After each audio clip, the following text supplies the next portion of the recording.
بسم اللہ الرحمن الرحیم الحمد لله نحمده ونستعينه ونستغفره ونؤمن به ونتوكل عليه ونعوذ بالله من شرور أنفسنا ومن سيئات أعمالنا من يهده الله فلا مضل له ومن يضلله فلا هادي له ونشهد أن لا إله إلا الله وحده لا شريك له ونشهد أن سيدنا ومولانا محمدا عبده ورسوله أرسله إلى الناس كافة بشيرا ونذيرا وداعيا إلى الله بإذنه وسراجا منيرا صلى الله تعالى عليه وعلى آله وأصحابه وبارك وسلم تسليما كثيرا كثيرا وبعد فأعوذ بالله من الشيطان الرجيم بسم الله الرحمن الرحيم ولا تؤتوا السفهاء أموالكم التي جعل الله لكم قياما وارزقوهم فيها وكسوهم وقولوا لهم قولا معروفا وابتلوا اليتامى حتى إذا بلغوا النكاح فإن آنستم منهم رشدا فادفعوا إليهم أموالهم ولا تأكلوها إسرافا وبدارا أن يكبروا ومن كان غنيا فليستعفف ومن كان فقيرا فليأكل بالمعروف فإذا دفعتم إليهم أموالهم فأشهدوا عليهم وكفى بالله حسيبا صدق الله العظيم رب اشرح لي صدري ويسر لي أمري واحلل عقدة من لساني يفقهوا قولي اللهم أرنا الحق حقا وارزقنا اتباعه وأرنا الباطل باطلا وارزقنا اجتنابه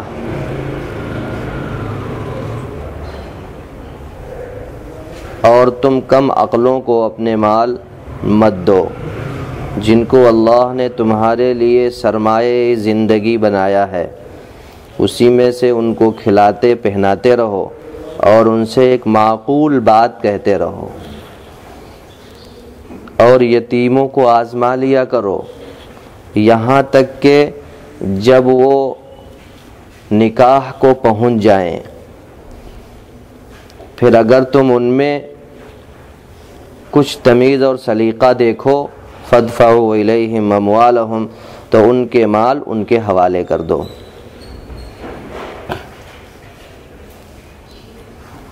سفہا سفیہ کی جمع ہے جس کے معنی آتے ہیں کم عقل، جس کی تفسیر کیا اس سے مراد ہے کل حضرت عبداللہ ابن عباس رضی اللہ تعالیٰ عنہ کے حوالے سے گزر چکی ہے کہ کم عقل لوگ کون کون ہیں۔ آیت کریمہ میں عموم ہے جس میں اپنی نسل، اپنے بچے اور اپنی عورتیں مراد ہیں۔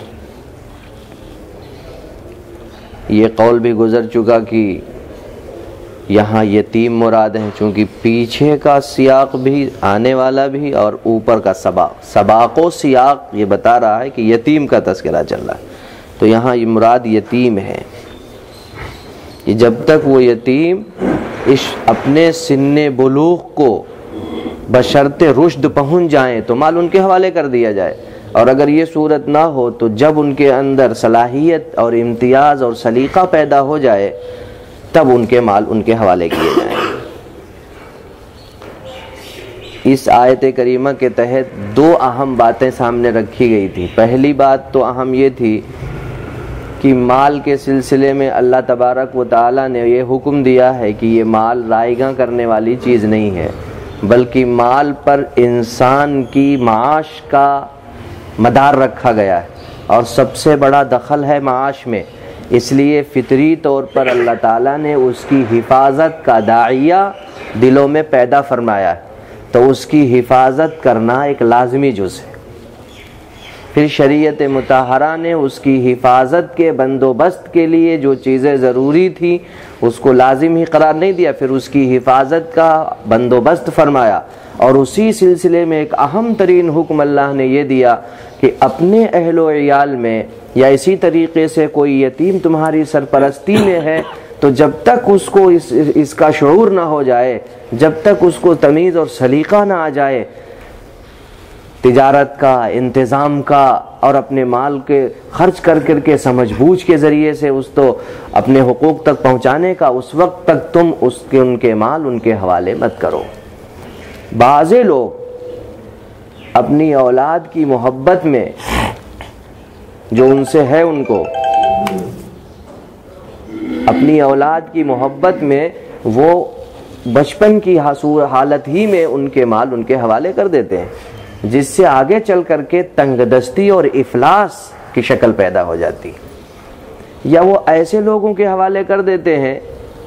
ایسے شخص کے حوالے کر دیتے ہیں جو اس کا پورا خیال نہیں رکھتا ہے اور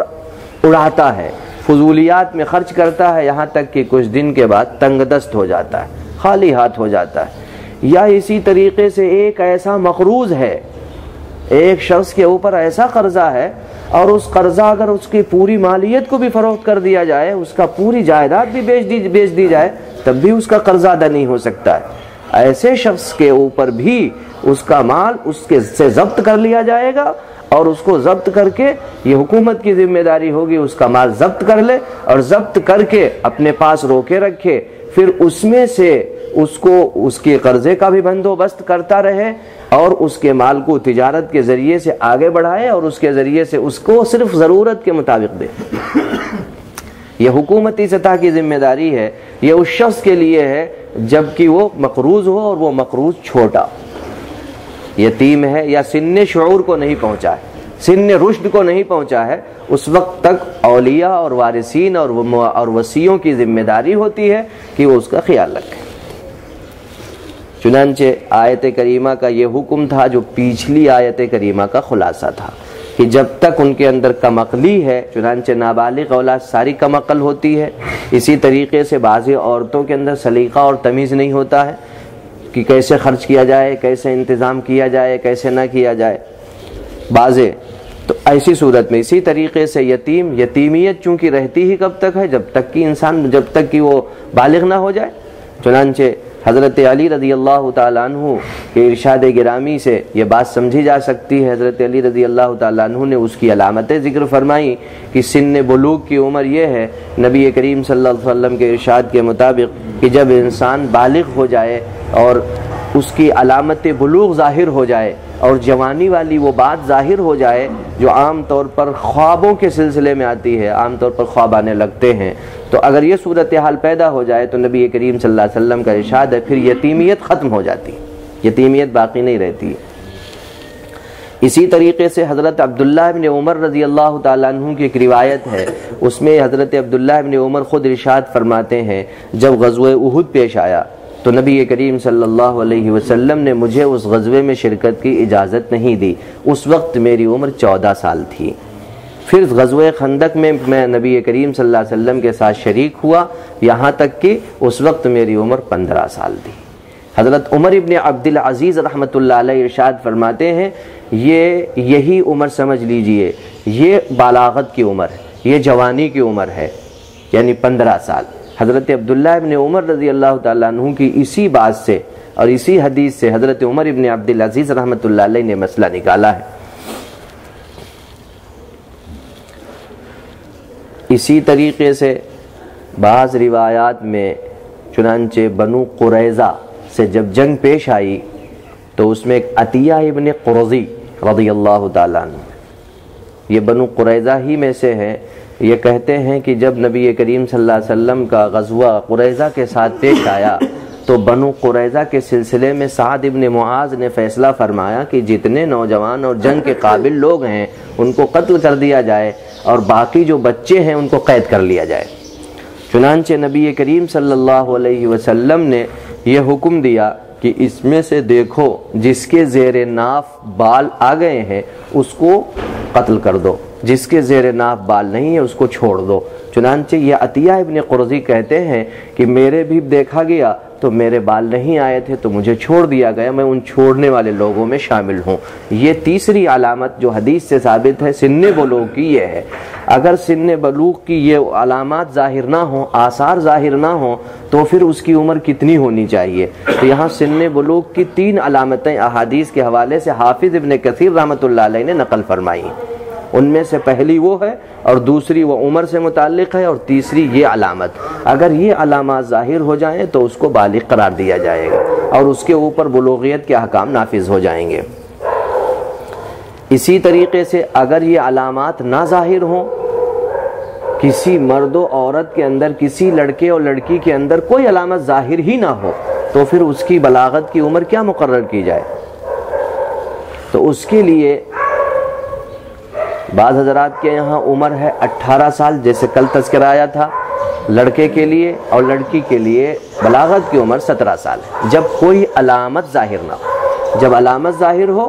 تو چاہے وہ 13 سال کی عمر ہو، چاہے وہ 14 سال کی عمر ہو، چاہے وہ 12 سال کی عمر ہو، جب بلاغت کے آثار ظاہر ہو جائیں، یہ علامات ظاہر ہو جائیں تو اسی وقت سے بالغ قرار دیا جائے گا. لیکن جب علامت کوئی بھی ظاہر نہ ہو تو اس کی عمر کیا مقرر کی جائے؟ تو بعض حضرات کے یہاں یہ امام اعظم ابو حنیفہ رحمۃ اللہ علیہ کے یہاں اور حنفیوں کے یہاں یہی فتویٰ ہے کہ دونوں کی عمر 15 سال ہے. اگر کوئی علامت ظاہر نہ ہو تو دونوں کی عمر 15 سال ہے، اور 15 سال میں لڑکا اور لڑکی دونوں بالغ قرار دیے جائیں گے اور دونوں پر شرعی احکام نافذ ہو جائیں گے.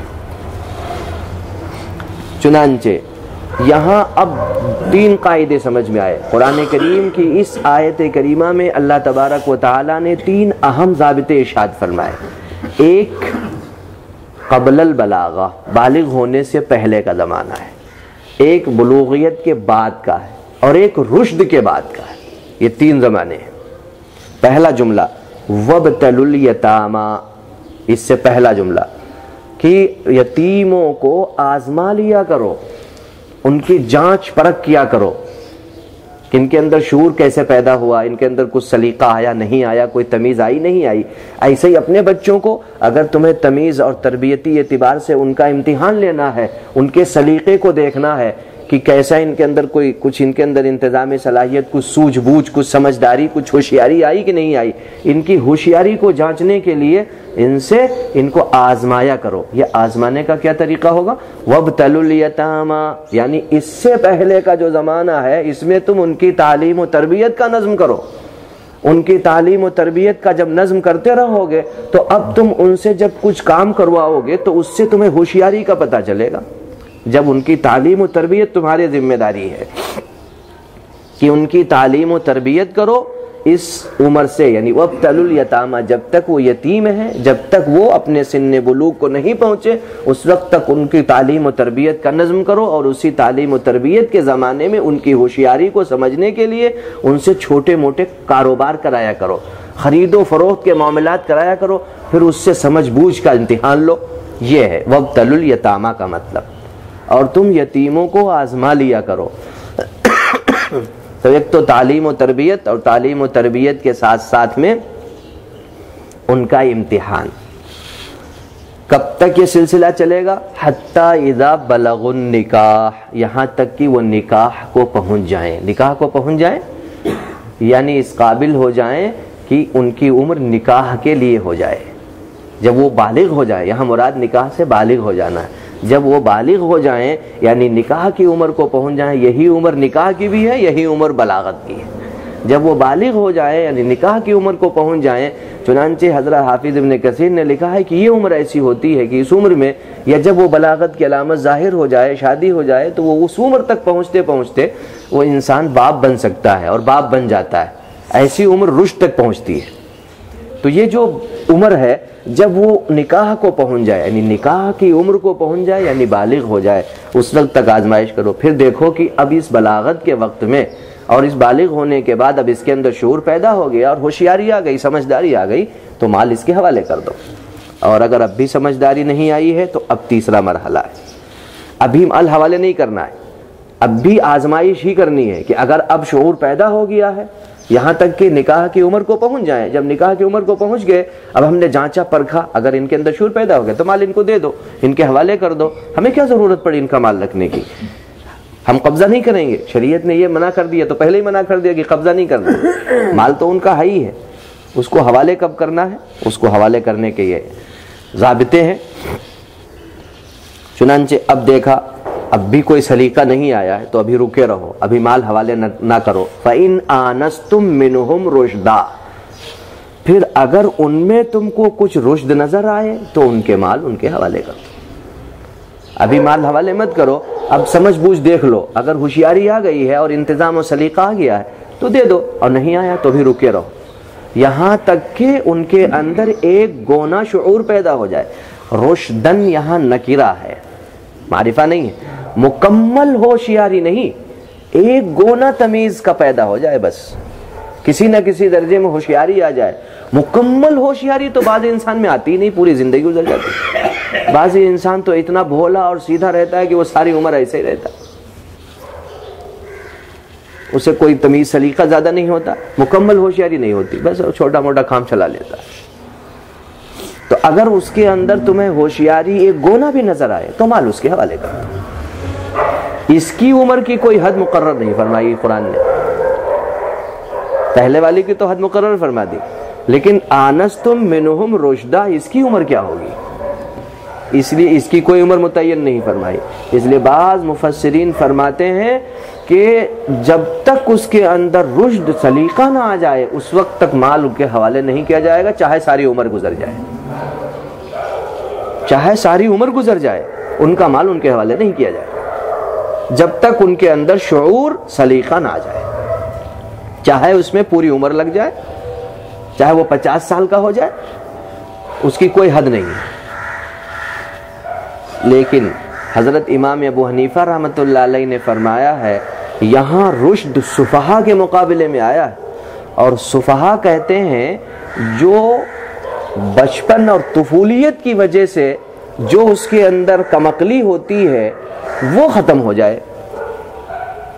بچپن اور طفولیت کی وجہ سے، یعنی بچپن یعنی بچے ہونے کی وجہ سے جو انسان کے اندر کمعقلی ہوتی ہے اس کی حد ہے ایک، وہاں جا کر کے اگر وہ ختم ہو جاتی ہے،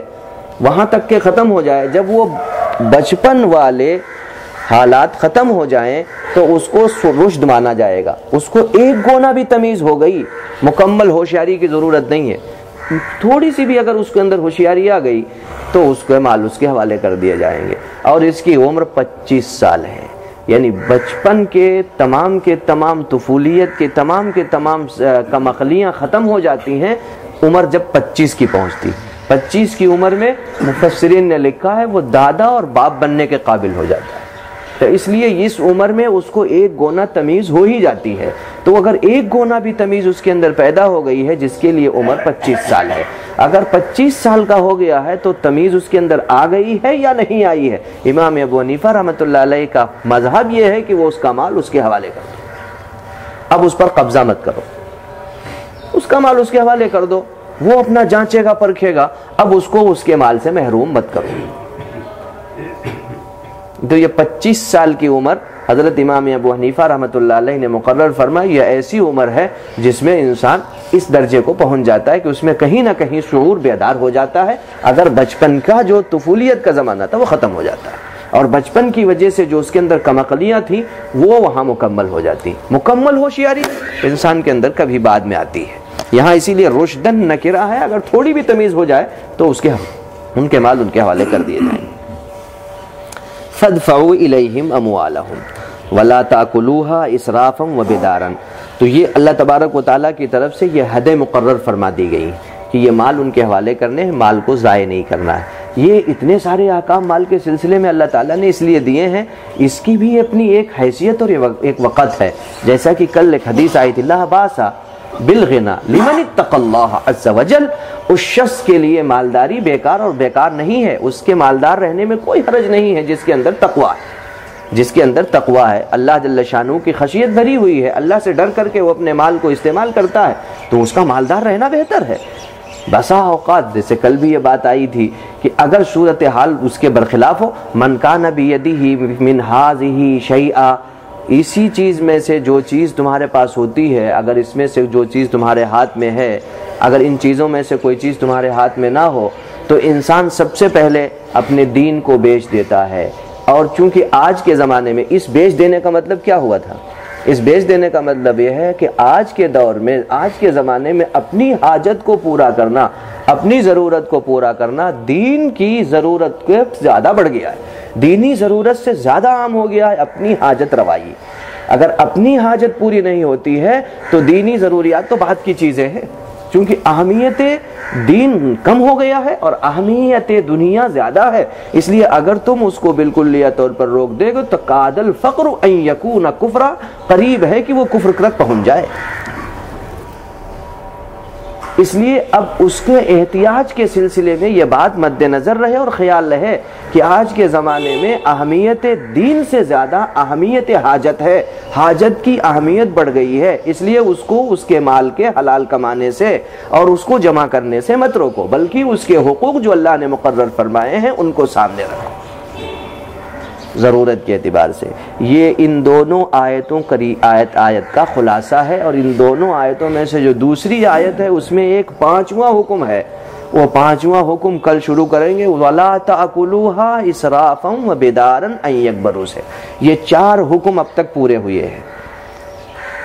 چوتھا حکم تھا یتیموں اور کم عقلوں کے مال کو مال دینے میں کیا نقصانات ہیں اور کیا فوائد ہیں۔ چنانچہ بعضے لوگ اولاد کی محبت میں ان کے اندر سن شعور پیدا نہیں ہوا اور وہ مال ان کے حوالے کر دیتے ہیں، اور مال حوالے کر کے پورا مال حوالے کر دیتے ہیں، اب ہاتھ کٹا کے بیٹھ جاتے ہیں اور ان کا منہ تکتے رہتے ہیں کہ لاؤ بھائی کچھ دو، اب اگر وہ دے تو استعمال کرے، نہ دے تو اب بیچارہ پریشان ہے۔ یہ پریشانی کیوں ہوتی ہے؟ یہ پریشانی اس لیے ہوئی کہ اسے شرعی اعتبار سے جن چیزوں کی پابندی اور جن چیزوں کی اہمیت و ضرورت کو اس کو سمجھنا چاہیے تھا ان چیزوں کا خیال نہیں کیا، تو آج یہ صورت اور یہ نوبت پیش آ گئی ہے۔ اس لیے قرآن کریم نے معاشرتی طور پر ایک اہم معاملے میں رہنمائی کرتے ہوئے یہ حکم اور یہ احکامات دیے ہیں، اور اس میں اللہ تبارک و تعالیٰ نے آج تک جو 4 حکم بیان کیے گئے ہیں، یہ چاروں حکم ہماری معاشرت سے متعلق ہیں، اور چاروں احکام اہم ترین اہم اور جتنے ہی بھی قرآن کریم کے احکام ہیں وہ سارے ہی اہم ہیں۔ ان سب کو اچھی طرح سمجھنا اور ان کے مطابق عمل کرنے سے انسان پریشانیوں سے اور اپنے آپ کو مضرات سے بچا سکتا ہے۔ اللہ تبارک و تعالی ہم سب کو صحیح سمجھنے کی توفیق عطا فرمائے۔ سبحان اللہ وبحمدہ، سبحانک اللہم وبحمدک، ونشہد ان لا الہ الا انت، نستغفرک ونتوب الیک۔ سبحان ربک رب العزۃ عما یصفون، وسلام علی المرسلین، والحمد للہ رب العالمین۔